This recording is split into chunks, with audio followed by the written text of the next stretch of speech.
তো ইতিমধ্যে আমরা একটা অনুব্রত মণ্ডলের ভিডিও বানিয়ে ফেলেছি, তাই তো? হ্যাঁ, চলুন ভিডিওটা দেখে আসি। আপনাকে নজরবন্দি করে রাখা ছিল, গৃহবন্দী করে ভাই আমাকে দুখানা নোটিশ দিয়েছিল, আমাকে নজরবন্দি করেছিল, চারিদিক দিয়ে পুলিশ দিয়ে আটকে। আমার নাম কেষ্ট মণ্ডল, আমাকে আটকানো মুশকিল আছে।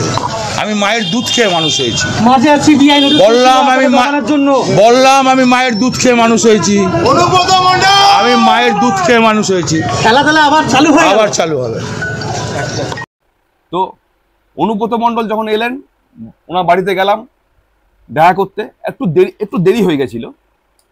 তো আমি বাড়ির বাইরে ফুলের তোড়া নিয়ে ওয়েট করলাম। সিকিউরিটি গার্ডকে বললাম যে তখন কাকা উপরে উঠে গেছে। আমি বাইরে থেকে ওনার গরম গরম ডায়লগ, তখন সাংবাদিকরা চলে এসছেন সামনে। আমি একজন ইউটিউবার, আমি কাকার মিমিক্রি করে ভাইরাল হয়েছি। তো সেই জন্য আমার পুরো টিম এসছে সঙ্গে, এনাকেও সব দেখতে পেয়েছেন, দেখুন ইউটিউব।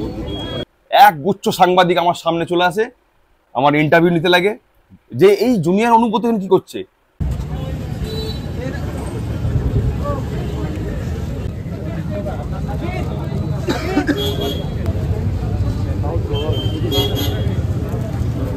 কিন্তু ওনার সঙ্গে দেখা হয়নি। 2 দিন পরে আমি কালকে গেছিলাম ওনার সঙ্গে দেখা করতে। যখন পার্টি অফিস ঢুকলাম, আমি কি জিজ্ঞাসা করব কাকা কেমন আছেন, কাকা নিজে আমাকে জিজ্ঞাসা করছেন, আরে কেমন আছিস রে, তোর ভিডিও কেমন চলছে, সব ঠিক আছে তো? আমি হতভম্ব হয়ে গেলাম যে 2 বছর ধরে এই মানুষটা এত কঠিন পরিস্থিতির মধ্যে ছিল, সেই মানুষটা আসার পরে এত রিল্যাক্সে, সে বাদশাহী মুডে যেমন দেখেছিলাম 2 বছর আগে, সেই একই রকম মেজাজে, এটা বলতে পারি। তো কাকা আমাকে খবর নিচ্ছে, কেমন আছিস তুই, ভিডিও কেমন চলছে, সব ঠিক আছে তো? আমি কাকা এই 2 বছর আপনাকে নিয়ে ভিডিও বানাতে পারিনি, কারণ বিভিন্ন মানুষের বিভিন্ন কমেন্টস, মন্তব্য, বিরূপ মন্তব্য, বাজে বাজে কমেন্টস শুনতে হয়েছে আমাকে যে তোর কাকা শেষ হয়ে গেল, তুইও শেষ হয়ে গেলি, তুই চলে যাবি, তোর ইউটিউব শেষ, শুনতে হয়েছে। কিন্তু আমি থেমে থাকিনি। 2 বছর পর্যন্ত আমি ভিডিও করে গেছি, কখনো মদন মিত্র সেজে, কখনো কুণাল ঘোষ সেজে, কখনো মুকুল রায় সেজে, কখনো কল্যাণ ব্যানার্জি সেজে। উনি আসলে একটি প্রাক্তন খরমুজ বিচারপতি, ভেতরটা লাল, বাইরেটা হচ্ছে ওর গৌরিক খরমুজ। আসবে সমস্ত রকমই ভিডিও আসবে, শুধু অনুব্রত মণ্ডল আসবে সেটা নয়, সমস্ত রকমের ভিডিও আসবে। বিগত 4 বছর ধরে আমি ইউটিউব করছি, বিভিন্ন রকম ভিডিও করেছি, কখনো উৎপল দত্ত হয়ে করেছি, উৎপল দত্তের রোল। কতবার বিয়ে তোর সঙ্গেই হবে, থাকবে সে তোরই ঘরে, আমি শুধু মাঝে মাঝে বুঝলি কিনা। কখনো মিঠুন চক্রবর্তীর রোল।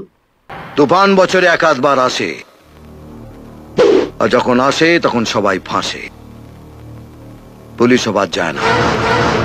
কখনো কুণাল ঘোষ। কোর্টে একটা করবো যে কুণাল গঙ্গারাম ঘোষ, কুণাল গঙ্গারাম, আমার তো এমনিতে কুণাল কুমার ঘোষ, তো কুণাল গঙ্গারাম ঘোষ কে বলেছে? মিঠুনদা বলেছে। কখনো মুকুল রায়।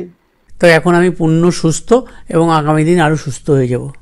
সুস্থ তো আপনি হয়েছেন কিছুটা মুকুলদা, কিন্তু প্রশ্ন তো উঠছে না, আপনার বাড়ির থেকেই বলছে কি এইমস। তো এই সমস্ত এক্সাইটিং ভিডিও আমি করেছি, আপনারা চ্যানেলে গিয়ে দেখে আসুন, আর চ্যানেলটিকে সাবস্ক্রাইব করে নিন, কারণ আমি কোনো ভিডিও ছাড়লে আপনাদের হোম পেজে সেটা চলে আসবে। আর আপনারা মতামত জানান যে অনুব্রত মণ্ডল হিসেবে সাজিদ খানকে কেমন লাগে, সেটা আপনারা জানাবেন। যদি খারাপ লাগে সেটাও বলবেন যে খারাপ লাগে, ভালো লাগে, যদি ভালো না লাগে তো জানাবেন, অনুব্রত ভিডিও করো না। হ্যাঁ কি ভাই, খেলা হবে তো? হ্যাঁ একদম খেলা হবে, ভয়ঙ্কর খেলা হবে, এই চ্যানেলেই খেলা হবে, খেলা শেষ হবে না। থ্যাংক ইউ, ধন্যবাদ।